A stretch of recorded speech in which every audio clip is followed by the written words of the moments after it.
Alô, pessoas! Sejam muito bem-vindas! Está começando mais uma série do podcast Poéticos Encontros. Eu sou Claudine Melo e estarei com vocês na apresentação de cada episódio. O pão chega pela manhã em nossa casa. Traz um resto de madrugada, cheiro de forno aquecido, de lêvedo e de lenha queimada. Traz as mãos rudes do trabalhador e a paz dos campos cheios. Vem numa veste pobre de papel. Por que não receber numa toalha de linho puro e com as mãos juntas em prece e gratidão? Para fazê-lo assim tão fácil e de fácil entrega, homens laboriosos de países distantes e de fala diferente trabalharam a terra, reviraram, sulcaram, gradearam, revolveram, oxigenaram e lançaram a semente. A semente levava o seu núcleo de vida. O sol, a umidade, o sereno, o calor e a noite tomaram dela e fez-se o milagre da germinação. O campo se tornou verde em flor e veio junto o joio, convivente, excrescente, já vigente nas parábolas do Evangelho. O trigal amadureceu e entoou o seu cântico de vida num coral de vozes vegetais. Venham, venham, venham, e vieram os ceifeiros e cortaram o trigo e arrancaram e queimaram o joio. Cortaram e ajuntaram os feixes, malharam e ensacaram grão. E os grandes barcos graneleiros o levaram por caminhos oceânicos a países diferentes e a gentes de fala estranha. Foi transportado aos moinhos, as engrenagens moeram, desintegraram, separaram o glúten escuro, o próprio e o pequenino coração do trigo, até as alvuras do amido, de que se faz o pão alvo universal. Transformaram a semente dourada num polvilhamento branco de leite, que é levado às maceiras e cilindros, onde os padeiros de batas e gorros brancos ensejam, elaboram e levedam a massa. Cortam, recortam, informam, desenformam e distribuem pelas casas enquanto a cidade dorme. O padeiro é o ponteiro das horas, é o vigia do forno quando a cidade se aquieta e ressona. É o operário modesto, tranquilo e consciente da noite silenciosa e da cidade adormecida. É o mestre e dá uma lição de trabalho confiante e generoso. Pela manhã, a padaria aberta, recendente, é a festa alegre das ruas e dos bairros. Devia ter feixes de trigo enfeitando suas portas. É por esse caminho tão largo, tão longo, tão distante, deslembrado, que o pão vem à nossa casa. Ele chega cantando, ele chega rezando e traz consigo uma bandeira de 6 letras: paz, pão. Haverá sempre esperança de paz na terra, enquanto houver um semeador semeando o trigo e um padeiro amassando e cozendo pão, enquanto houver a terra lavrada e o eterno e obscuro labor pacífico do homem numa contínua permuta amistosa dos campos e das cidades. Para chegar à nossa casa em ritmo de rotina, o pão fez sua longa caminhada na terra e nos mares. Passou de mão em mão como uma grande bênção de gerações pretéritas. Pela sua presença fácil em todas as mesas, eu vos dou graças, meu Deus. Graças pela hóstia consagrada, que é pão e vida. Pão da reconciliação do Criador com o pecador, recebido na hora extrema. Fazei, Senhor, com que as sobras das mesas fartas sejam levadas em vosso nome àqueles que nada têm, e que a códia largada na abundância nunca seja lançada com desprezo. Haverá sempre uma boca faminta à sua espera. Graças, Senhor, pelo primeiro semeador, que lançou a primeira semente na terra, e pelo homem que amassou, levedou e cozeu o primeiro pão. Graças, meu Deus, por essa bandeira branca de paz que traz a certeza do pão. Graças pelas 1000 vezes que os livros santos escrevem e confirmam a palavra generosa e suave, pão. Havia um partir de pão em casa de Onésiforo, quando Paulo ali entrou com seus amigos. Você está ouvindo o podcast Poéticos Encontros, uma iniciativa do Instituto Casa Comum em parceria com a consultoria educacional Étnico Eduque. Um prazer realizar esses encontros com pessoas diversas, entre formação, poesia e música, que vão cosendo a cultura da paz, valorizando a produção cultural que revela o Brasil para o mundo. Com este poema Pão Paz, de Cora Coralina, nossa poeta goiana que começou a publicar aos 75 anos de idade, nós vamos conversar com 2 coletivos literários compostos só por mulheres de Campinas, um que leva o nome da poeta Cora Coralina e o outro Dandara Somos, sobre a batuta da nossa poeta querida que já esteve conosco em outro episódio do podcast Poéticos Encontros e que desta vez volta para falar sobre a curadoria para o Festival Artes pela Paz. Kátia Marchese foi responsável pela reunião dos 22 poetas que compõem a Revoada pela Paz. Nós vamos falar sobre isso e sobre muito mais. Sejam muito bem-vindas, minhas queridas. Kátia, eu queria começar contigo para apresentar, então, as poetas que fazem parte dos coletivos. Eu estou vendo que nós estamos com a Luciana Santos e Dona Antônia Remédio, que faz parte do coletivo Cora Coralina, e estamos com a Vera, que faz parte do coletivo Dandara Somos. Mas eu queria que você falasse, Kátia, como foi esse encontro com essas mulheres potentes escrevendo poesia? Então, esses 2 coletivos que eu também me sinto integrante, né? Eu faço a mediação da leitura e da escrita, mas me sinto integrante, porque eu também, a partir da relação com elas, eu escrevo, né? Então, tanto o coletivo Dandara quanto o coletivo Cora Coralina, eles tiveram início a partir de uma experiência que eu vivenciei com o meu livro Mulheres de Roper, que foi o prêmio PROAC Poesia de 2019, do Governo do Estado, né? E tinha como contrapartida fazer oficinas de rodas de leitura escrita com as mulheres aqui em Campinas.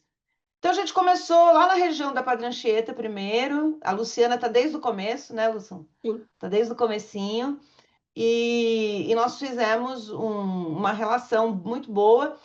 Depois terminou as oficinas, mas elas quiseram continuar. E também no Dandara, elas tiveram interesse através da Marquesa, que já nos deixou, mas era uma querida agitadora cultural da região do Itajaí, que fundou a Casa de Cultura do Itajaí. Bom, e aí, a partir desses grupos, a partir da leitura do Mulheres de Roupa, a gente virou coletivo literário independente. Hoje a gente lê várias poetas, e é para toda a vida, a princípio. Ninguém quer largar poesia por enquanto. E nem deve largar a poesia, né? Aliás, a poesia tem nos curado, né? Diante desse festival, mais ainda, a poesia se fez necessária, né? Num mundo tão conturbado, tão cheio de problemas, né? Tanto no Brasil quanto no exterior. Falar de poesia é uma forma também de fomentar essa cultura de paz. E aí eu queria já começar com vocês, dos coletivos, falando para mim como é que foi compor o poema que faz parte do Festival Artes pela Paz. A gente pode começar com Dona Luciana e Dona Antônia. Bom, a gente fomos no encontro, a gente reuniu as meninas e cada um foi fazendo a sua parte. No dia ali, eu não estava muito inspirada para fazer, mas eu fiz a minha partinha ali. Tem um pouquinho do poema ali. Falar da paz é o que a gente está precisando nesse mundo, né? Hoje em dia. Tem Muita violência. muita violência e eu achei muito interessante ter um festival falando da paz, porque hoje não tem condições de viver do jeito que a gente está vivendo. E eu acho que foi muito interessante, eu gostei de participar tanto do festival, tanto de ter uma poesia Baseada na baseada na paz. Perfeito, Luciana. Dona Antônia, a senhora quer ler o poema que vocês escreveram? Então, nós estávamos reunidas lá no teatro, né, lá no centro aqui do nosso bairro, e surgiu esse momento que nós poderíamos, assim, entre o grupo, cada uma expor a sua estrofe, e falando. E, olha, foi tão rápido que eu amei. O que eu disse, o que as companheiras disseram, foi muito assim, contagiante para nós. Perfeito, maravilhoso. Eu estou ansiosa para ouvir vocês agora apresentando o poema, que já está no site do Instituto casacomum.org, né? Também foi panfletado no dia do festival, mas nada como ouvir na voz de vocês. Só um minutinho, dona Antônia. O que foi interessante quando ela fala que foi cada uma escreveu um verso, na verdade, né? E aí a gente foi escolhendo, juntando e montou. E é impressionante como o poema saiu muito legal a partir do verso. Uma emendava um verso no outro, né? Foi muito bom, porque todas nós tivemos, assim, a oportunidade de passar e depois achar qual que vai ficar, né? Como que vai ser o último, quem vai ser no último estrofe. E foi dando certo. Ficou muito, nós todas achamos muito interessante. Está aqui, eu vou ler, então. Chama Flores de Maria. Na cidade de Campinas, pessoas mansas, pessoas sem paz. O branco envelhece a tranquilidade. O branco envelhece o sossego. O medo transcende o coração. Meus olhos, entre olhares, mundo sem evidência, na roupa que agasalha, não há fartura necessária, não há fartura que chegue. A pequena flor da paz é um feminicídio. Os soluços não cabem em outras vozes. Nos soluços cabem outras vozes? Andar e cantar com um esqueleto, como explodir a pedreira? Muito bom. Então eu vou passar para você, Vera, porque você também, junto com as outras mulheres do coletivo Dandara Somos, compuseram um poema também, né? Passaram por essa experiência de se reunir, fazer essa costura, né? De versos para compor o poema. Você quer falar um pouquinho sobre isso para a gente? Sim, eu vou tentar. E antes de mais, obrigada por fazer parte dessa entrevista. Durante a construção do poema, foi numa das reuniões nossas de costume, né, com a Kátia Marquesi. Mas, infelizmente, pôde ir só 4 poetas, né, nesse momento. A Kátia Marquesi pediu para a gente fazer, deu palavras para a gente fazer a poesia através dessas palavras. Cada uma fez a sua.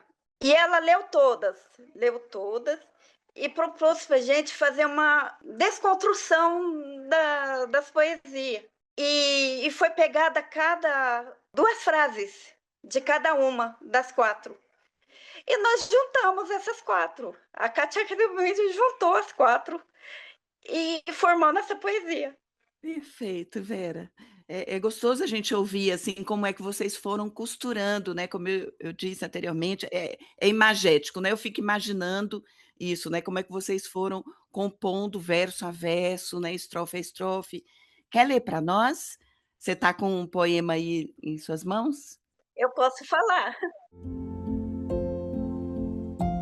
O planeta é meu destino. Num banquete da fome, anjo ou demônio? O avesso no avesso, na doçura da bala de fogo, corpo em tormenta. As que caíram poderão ecoar. Pés caminham sem raízes, destino da alma, cicatrizes. A paz se perde no poema, tatuado na pele da poeta. Que bonito. Muito sensível, todos dois, não é isso, Kátia? É emocionante. E pensar que ninguém combinou, né? Foi um recorte. A gente pegou um verso de cada uma, ou 2 versos de cada uma, e foi compondo em coletivo. Não foi uma composição que eu fiz sozinha. A gente foi lendo e vendo que verso conversava com. E uma lembrou de falar de feminicídio, outras não lembraram. E aí foi. Mas todo mundo estava com o mesmo espírito, né? E a gente nem discutiu a questão da violência com a mulher. Você vê como como brota, né, a necessidade da paz no corpo feminino, né? Exatamente, era exatamente isso que eu queria te dizer, porque foi uma escolha, né? Além de você ter pensado, junto com o Célio e com a Silvana, nessa revoada, né, de poesias, veio a escolha sua, pessoal, por trabalhar com mulheres e dar oportunidade para que as mulheres lidem com a literatura, né? Tenham contato com a literatura, principalmente as mulheres que muitas vezes não tiveram acesso ao longo da sua vida, não tiveram acesso na escola, ou mesmo na vida adulta, de poder ler mais, de poder escrever mais. Então, eu queria que você falasse um pouco mais sobre isso. Como foi essa sua escolha, né, de dar voz a quem de fato precisa ter voz? Eu terminei o meu mestrado há 3 semanas, né, a defesa, e no final eu digo que esse trabalho coletivo de mulheres que leem e escrevem, né, por costurando a própria vida, por dentro da própria vida, da vida coletiva e da vida individual, eu dedico a essas mulheres que escrevem e que talvez nunca sejam lidas, porque eu acho que essa é a minha crença, né? Eu mesma fui uma mulher que comecei muito tarde, acima dos 50 anos, dos 55 anos. Meu primeiro livro eu publiquei com 58 anos. Então, como é tardio, né? E porque a gente tem que trabalhar, tem que tocar a vida, tem que fazer mil coisas. E a gente não pode ter como a Virginia Woolf diz, né? Um teto todo seu, um lugar só para você escrever, né? Eu acho que a gente construiu esse coletivo literário onde todas nós temos espaço. E o que mais me impressionou foi que, ao longo da trajetória, eu acho que eu precisei mais de validação como poeta do que elas. Elas vestiram a pele da poeta muito mais tranquilamente.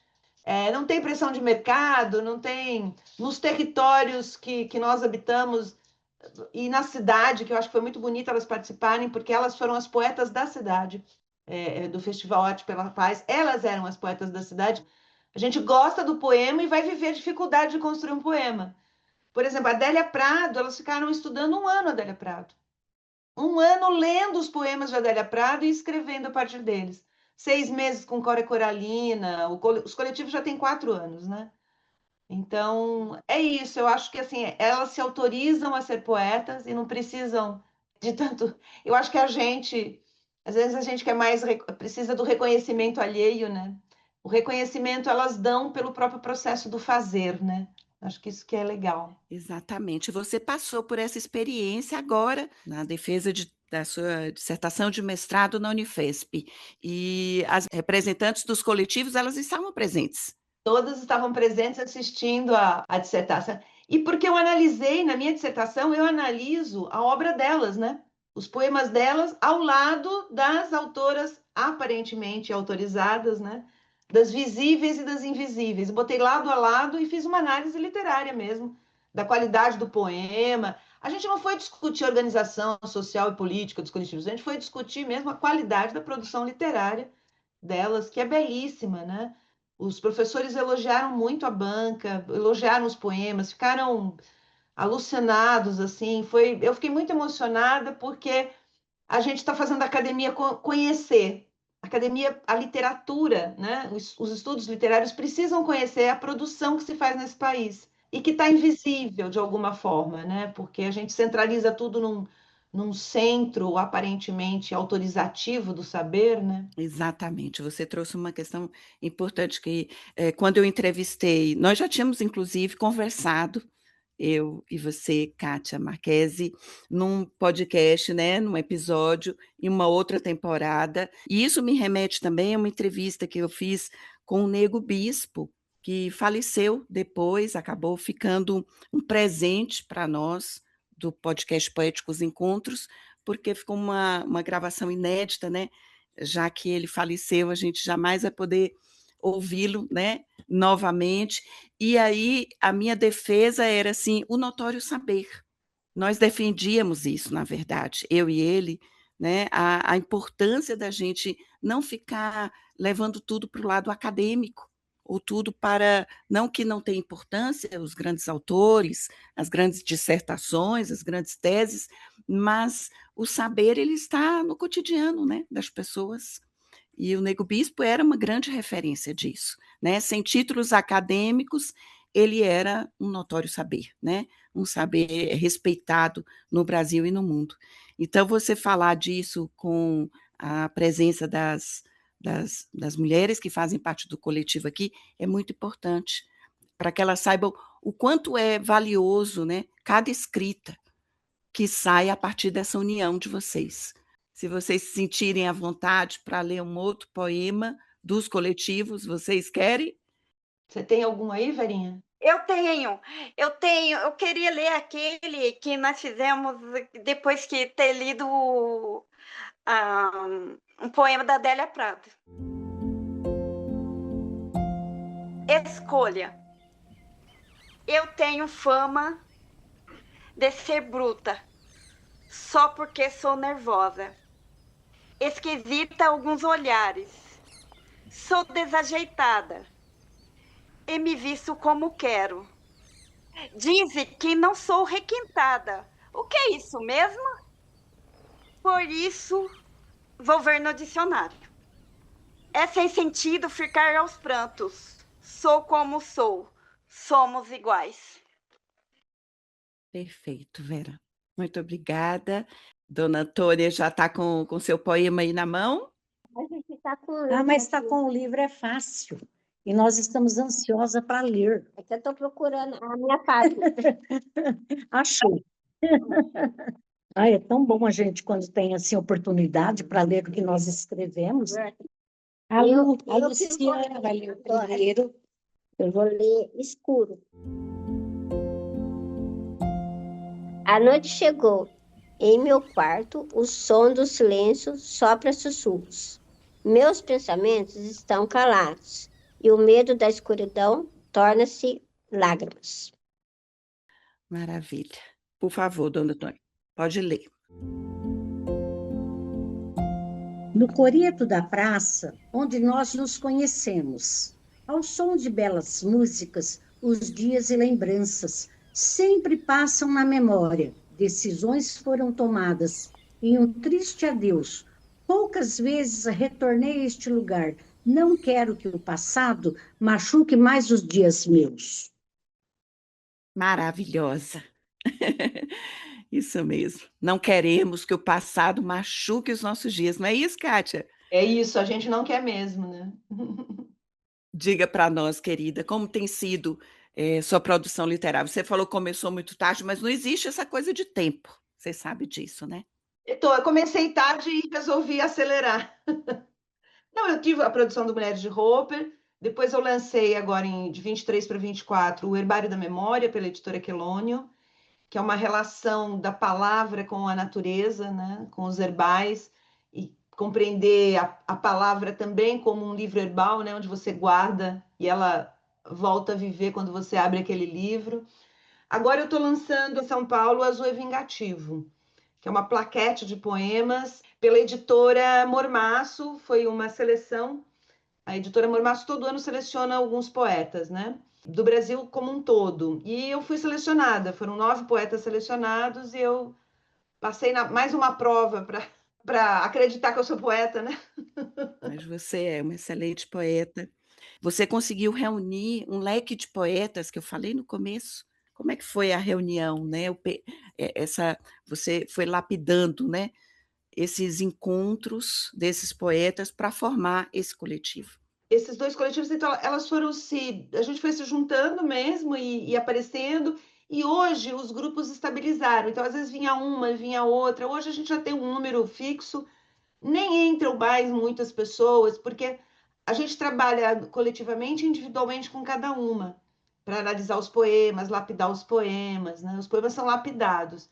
Inclusive, eu sugiro a todos, eu acho que uma outra publicação importante que vai sair agora, através do mestrado, é uma antologia com os melhores poemas, assim, a gente escolheu, né, os poemas mais impactantes, porque não dava para fazer uma antologia muito maior, que vai ser publicada dentro da dissertação dos dois coletivos. Então, uma antologia de poemas que eu acho que todo mundo deve conhecer, que é o que eu falei, os estudos literários vão poder começar a estudar também outros poetas, né? A gente não nega a tradição e dá muito bem para você estudar a tradição e essa poesia que vive nas margens e nas fronteiras do país inteiro, né? Eu fiz, na minha pesquisa, existe 292 coletivos literários no Brasil. E a literatura não está olhando para isso, não está estudando isso. Exatamente. Essa publicação já tem uma editora, uma data? Então, talvez seja pela editora da própria universidade, da Unifesp, que vai publicar, né, a dissertação e a antologia toda delas, com todos os poemas delas, de 2023 a 2026, então são 3 anos da produção. Pode ser pela editora da Unifesp ou também pela Editacuja, que é uma editora que o meu orientador, ela tem uma área da editora que publica publicações acadêmicas, né?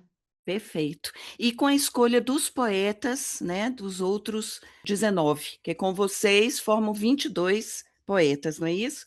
Então, os outros 19, como é que foi esse encontro desses poetas campinenses? Campinas. Então, nós formamos há um tempo atrás o coletivo Bambu, também, que eram com poetas da cidade, porque assim, muitos poetas aqui de Campinas ganharam prêmios PROAC, tem uma história com a poesia, só que isso não aparece muito, né? A gente foi aos poucos descobrindo uns aos outros. Então, o Maurício, o Armando, as meninas, né? A Fabiana, tantas outras também, a Nina. E aí era uma turma, e aí eu quis também que a gente tivesse uma representação ampla dos poetas da cidade, da diversidade. A gente tem, e os 2 coletivos literários, que contêm cada um pelo menos 8 a 9 poetas, né? Então já são 18, é 22 mais 18, foram 2 vagas para os coletivos, né, literários. E a gente foi se chamando, foi conversando, eu tive o cuidado da diversidade mesmo. Quer dizer, tem poeta que é da academia, tem poeta que não é da academia, tem poeta que é jornalista, tem poeta que é assistente social, tem poeta que se identifica no gênero, outros não. A gente tem uma diversidade mesmo, né? E a riqueza da cidade, que eu também acho que o Festival Artes pela Paz proporcionou que a cidade conhecesse seus poetas. É bem interessante, assim. Eu acho que a cidade recebeu o poema com muito carinho. Foi muito bonito. Ninguém deixou poema no chão. Imagina você jogar uma porção de papel para cima, né? Em qualquer outro evento você acharia os papéis no chão. As pessoas foram muito respeitosas, elas recolhiam os poemas como que fizesse uma coleção. Ah, eu tenho esse, eu não tenho aquele. Foi muito bonito, né? E ver, inclusive, o coletivo distribuindo esses poemas, né? Então, os poetas integrando assim a sua obra, a sua arte para a cidade, né? Pedindo essa paz, né? Que a Luciana tão bem falou lá no começo. Exatamente, você descreveu o que eu tenho repetido, eu e todos os outros que estiveram comigo aqui no podcast, a gente tem repetido isso, né? Essa cena ficou na nossa memória, né? A cena dos poemas voando, né? Sobre ali o teatro, né? Um teatro de arena, né? E as pessoas preocupadas em colecionar poemas. Tem coisa mais bonita do que isso, né, gente? Eles estão disponíveis no site do Instituto casacomum.org, estão disponíveis inclusive na íntegra, a pessoa pode lê-lo, pode baixar, pode imprimir, mas nada como recolhê-los naquele momento da abertura do festival. E você tem toda a razão, Campinas conhecendo Campinas também, né, através dos Os poetas. seus poetas. Foi muito bonito a hora que o Célio falou assim, que se levantem os poetas. Eu falo e fico emocionada. E todos nós nos levantamos, né? Que os poetas se levantem, que a cidade conheça seus poetas. Eu achei aquilo de manhã. Isso é paz, né? A cidade tem poetas, isso é paz, né? Exatamente, também fico emocionada, ainda pensando naquele momento. Para fechar, minha querida, traz um poema seu. Eu separei aqui um poema que está no Azul é Vingativo, e que vai falar sobre a permanência. O título dele é A Permanência do Azul, porque eu acho que vai falar sobre esse ato da escrita, né? E o poema é assim: A permanência do azul. Não sou outra quando escrevo. Sou a mesma que tomou café há pouco e deixou migalhas no chão. Escrevo e vivo, sem discórdia. Que lindo. Somos todas as mesmas, tomamos café e deixamos cair migalha no chão também, né? A gente é comum, graças a Deus, né? Graças a Deus. Como a gente acha, Kátia? Você continua publicando lá no Instagram, no seu perfil no Instagram, os convites para as pessoas adquirirem seus livros? Pode ir pelo Instagram, a gente conversa lá pelo Instagram. O Instagram também dos coletivos literários tem os dois. É o coletivo Dandara Somos e o coletivo, Luciana me ajuda a lembrar, coletivo Cora Coralina? Isso, coletivo literário Cora Coralina, mas ali eu acho que está escrito coletivo Cora Coralina, se eu não me engano. É só coletivo Cora Coralina, é isso. Perfeito. Então as pessoas podem entrar em contato com vocês, né? Tanto ler as publicações que vocês fazem, como chamar no direct para saber mais detalhes do trabalho de todas vocês. Muito obrigada mesmo pela presença de vocês. Obrigada, eu que agradeço. Obrigada. Você acabou de ouvir o podcast Poéticos Encontros, uma série de podcasts que faz parte do projeto Cultura de Paz, Artes pela Paz, do Instituto Casa Comum e multitude de projetos sociais e culturais. Realizado com recursos do Fundo Nacional de Cultura por meio do Termo de Fomento 975-692 de 2025, junto ao Ministério da Cultura, Governo Federal do Brasil, União e Reconstrução. Gravação e edição, João Paulo Melo. Esses episódios estão disponíveis no canal do Instituto Casa Comum no Spotify e no site institutocasacomum.org. Nos acompanhe nas redes sociais. Agradecemos a frequência de vocês e até o nosso próximo Poéticos Encontros.